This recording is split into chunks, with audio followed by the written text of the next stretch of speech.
유엔 총회 참석차 미국 뉴욕을 방문 중인 윤석열 대통령이 이재명 대표에 대한 체포 동의안 요구서를 제거했습니다. 화면을 좀 볼까요? 뉴욕에서 전자결제 방식으로 제거를 했고 이제 국회가 체포 동의안을 접수하게 되면 앞서 저희가 잠깐 제가 짚어본 대로 모레 21일이면 아마 예상컨대 이재명 대표에 대한 체포 동의안 표결에 붙여질 것 같습니다. 앞으로 만나볼 얘기는 바로 이 얘기입니다. 지금 화면에 보시는 것처럼 대통령 윤석열 전자결제 했던 저 내용 사진까지 공개가 됐고요. 검찰의 이재명 대표 영장 청구서는 대략 한 142쪽 분량이라고 전해지고 있습니다. 이 가운데 대장동 의혹과 닮은 꼴인 백현동 의혹 관련해서 새롭게 알려진 정황들이 있습니다.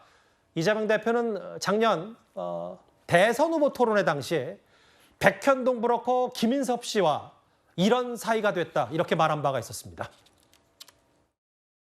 용도 변경이 두 번이나 이제 반려를 하다가 우리 이 후보님의 법률사무소 사무장이자 또 성남시장 선대 본부장을 하신 분이 이 개발 시행업체에 영입이 되니까 이게 자연녹지, 산속에 있는 자연녹지에서 4단계를 띄워가지고 준주거지가 되면서 용적률이 5배가 늘고 이거 다 확인한 겁니다. 네. 일단 팩트를 확인하면 사무장이다. 이거 전혀 사실이 아닙니다. 법률사무소의 사무장이라 이건 전혀 사실이 아니고요. 선대 본부장은 하셨지 않습니까? 2006년 떨어지는 선거에 한참 후에 벌어진 일이라는 말씀드리고요.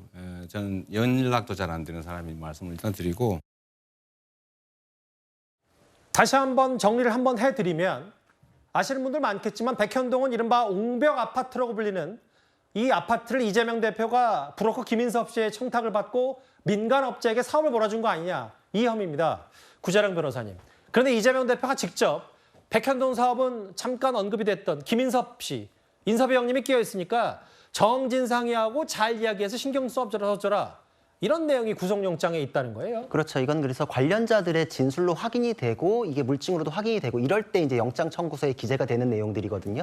유동규 씨도 이거에 대해서 이제 조사를 많이 받았기 때문에 진술을 많이 했을 것이고 그 부분이 지금 영장 청구서에 기재가 된 것인데 사실 김인섭 씨하고의 관계가 아니면은 사건이 전혀 설명되지 않는 부분들이 너무 많습니다. 예를 들어서 옹벽도 산지관리법에 의하면 15m밖에 안 되는 게 50m 이상이 되는 건 법에도 맞지 않는 것이었거든요. 뭐 4단계 종상향이 됐다거나 이런 거마다 다 하나하나마다 다 대단한 로비가 들어갔겠거니 했고 그때 김인섭 씨가 등장을 했는데 지금 영장 청구서에 나온 걸 보면은 김인섭 씨는 비선 실세로서 그러니까 관 내에서는 정진상 그리고 비선 실세로서는 김인섭이다. 이렇게 이제 공무원들이 그렇게 진술을 했을 정도였고 공무원들이 그걸 너무나 잘 알기 때문에 김인섭 씨의 경조사에 한 50에서 70명 정도가 다 참석을 해가지고 축의금을 내고 뭐 이럴 정도의 사실관계가 확인이 됐어요. 여기에 대해서 그러니까 사업에 대해서도 김인섭 씨가 끼고 나서 지금 인허가도 종상향 4단계가 올라갔고 이런 거에 대해서 유동규 씨도 본인도 이상했던 거에서 이거 뭡니까? 라고 하니까 백현동 사업은 인석이 형님이 이제 들어왔다. 그러니까 진상이하고 잘 협의해가지고 신경 써줘라라고 직접적인 지시를 받았고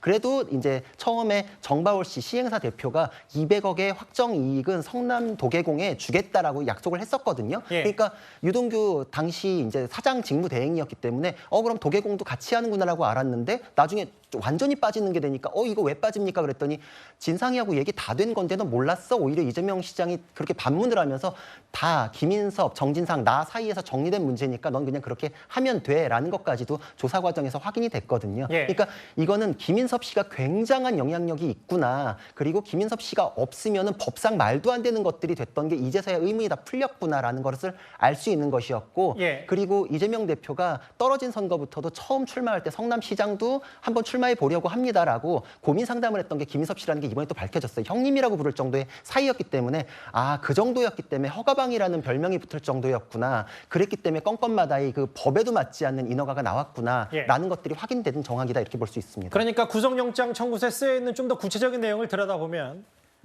유동규 전 본부장이 이 대표에게 물었습니다. 아까 잠깐 언급하셨던 바로 그 부분인데 백현동 사업에서 성남 도시개발공사가 배제된 이유가 뭐냐? 그게 언제적 얘기인데 진상이가 말 안 했냐? 정진상과 인섭이 형님, 그러니까 김인섭 씨 다 얘기하고 그렇게 결정됐는데 못 들었냐? 그러니까 멀쩡한 성남 도시개발공사 놔두고 민간업자 김인섭 씨에게 특혜를 몰아줬다. 200억에 손해를 끼쳤다. 이런 증거들, 정황들이 구속영장에 적혀있다. 이현정 의원님 이렇게 보면 되는 겁니까? 그렇죠. 이게 이제 지금 이 뇌물혐의 이제 200억 이제 이게 책정이 된 이유가 바로 거기 있습니다. 그러니까 성남도계공에 들어갔으면 200억의 수익을 얻었을 텐데 예. 문제는 그걸 얻지 못했거든요. 왜냐하면 보통 이런 사업들을 성남도계공이 만든 이유가 뭐냐면 도시개발공사가 일단 들어가야지만이 사실상 그 어떤 사업이라든지 이런 것들을 순탄하게 할 수가 있는 거죠. 근데 문제는 처음에는 여기가 들어가기로 했어요. 그러다 갑자기 도계공이 이제 빠지라고 이야기를 합니다. 예. 그리고 마찬가지로 이제 이 인허가 과정에서도 굉장히 어렵다가 김인섭 씨가 들어가면서 사실 이게 뭐 순탄하게 풀려버렸어요. 그리고 예전에 이재명 대표가 민주당의 그때 부대변인을 한 적이 있습니다. 그러니까 정동영계로 알려져 있어요. 예. 사실은 그걸 소개해 준 사람이 바로 김인섭 씨다라는 그런 이야기도 있습니다. 그만큼 정치적으로 이 이재명 대표가 중앙 정치의 무대에 올라간 그거를 어떤 면에서 보면 이제 소개해 준 게 바로 김인섭 씨의 역할이었고 예. 그렇기 때문에 김인섭 씨의 말 자체가 아마 이재명 대표 입장에는 굉장히 중요한 이야기였을 거다. 그래서 이제 지금 정진상 씨하고도 이야기해라 뭐 등등 그다음에 이제 김인섭 씨의 지금 그 측근 수행비서와 하고도 수차례 통했다는 기록이 이번에 영장에 적시가 돼 있습니다. 예. 이제 그런 상황이기 때문에 아마 이 문제는 아마 이제 영장이 이제 구체적으로 이제 드러나겠지만 김인섭 씨와 관계는 우리가 생각했던 것보다 훨씬 더 가깝다 이렇게 추정할 수 있을 것 같습니다. 그러니까 그동안은 정진상 전 실장과 김인섭 씨와의 관계 뭐 300번 넘게 연락을 주고받았다. 그래서 백현동 의혹에 정진상 전 실장이 여러 직간접적으로 관련이 있는 게 아니냐라는 건 이미 언론 보도에 나왔는데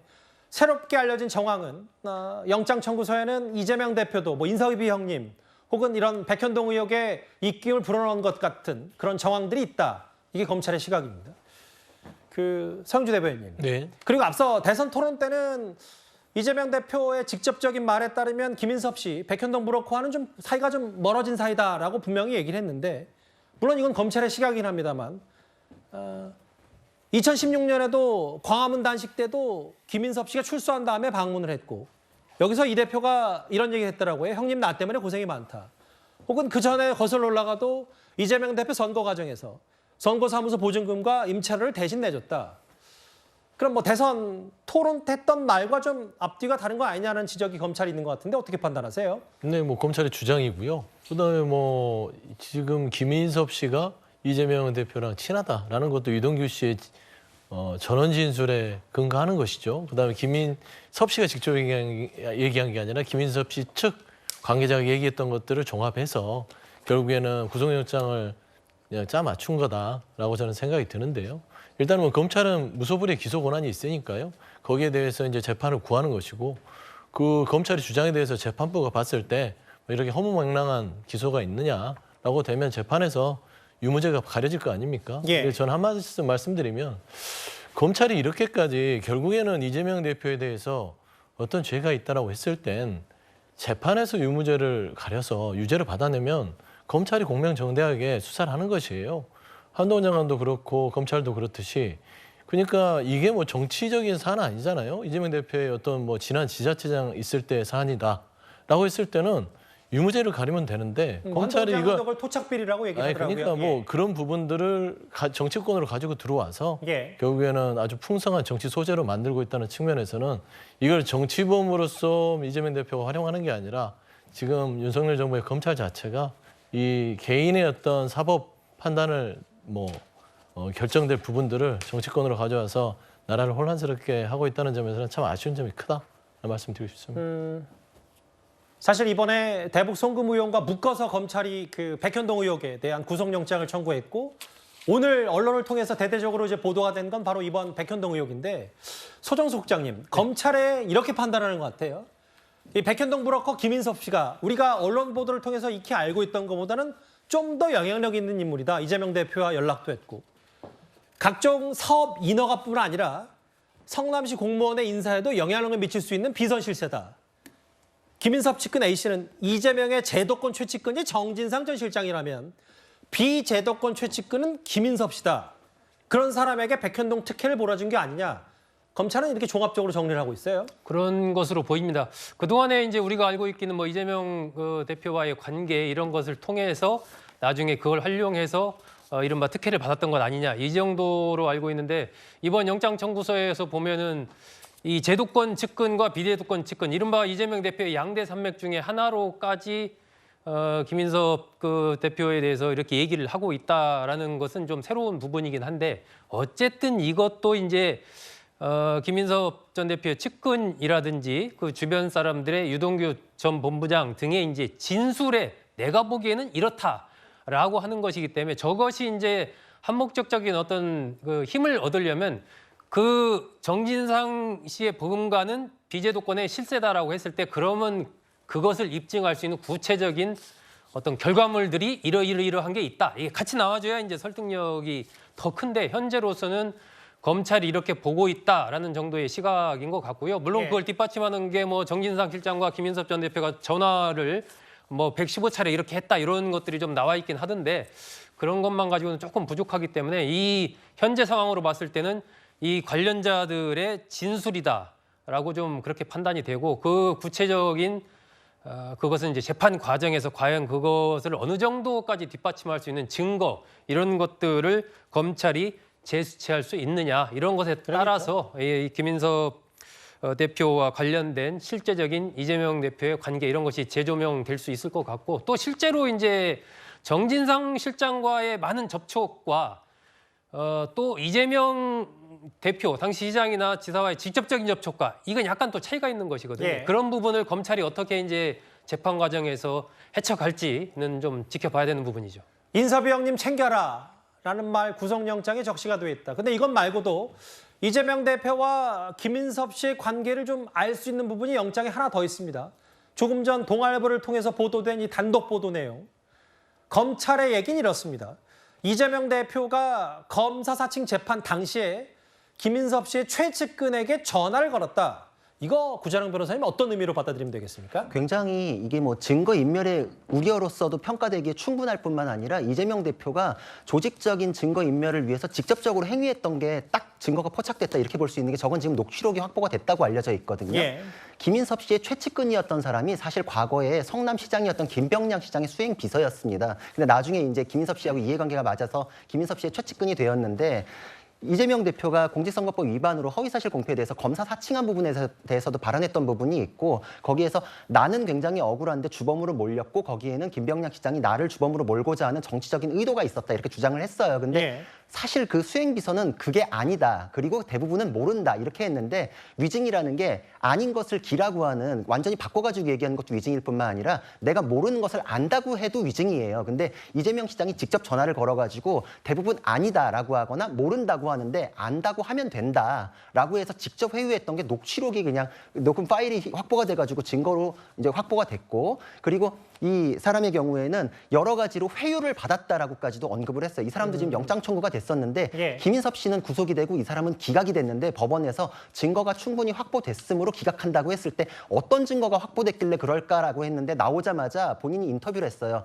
여러 곳에서 김인섭 씨하고 이재명 측에서 여러 회유 전화가 왔는데 다 안 받았다. 나는 모든 걸 털어놨고 증거를 제공했다라고 인터뷰를 해서, 아, 상당 부분을 검찰에 냈구나라고 했는데, 그 부분이 지금 영장 청구서에서 확인이 된 것이거든요. 녹취 자체가 확인된 부분은 이재명 대표의 육성이 담겼을 부분이기 때문에, 이재명 대표가 이 혐의 자체, 그리고 증거인멸의 우려에 대해서도 방어하기가 굉장히 어려운 부분일 것입니다. 140페이지가 넘는 이번 이재명 대표의 구속영장 청구 내용 가운데 새롭게 정황 증거가 알려진 백현동 의혹을 중심으로 저희가 하나하나 만나봤고요. 앞서도 말씀드렸다시피 이재명 대표의 체포동의안은 모레 21일 표결에 붙여질 것으로 보입니다. 그런데 지난번 첫 번째 체포동의안 표결 때와 같은 상황이 연출되지 않을 가능성이 큽니다.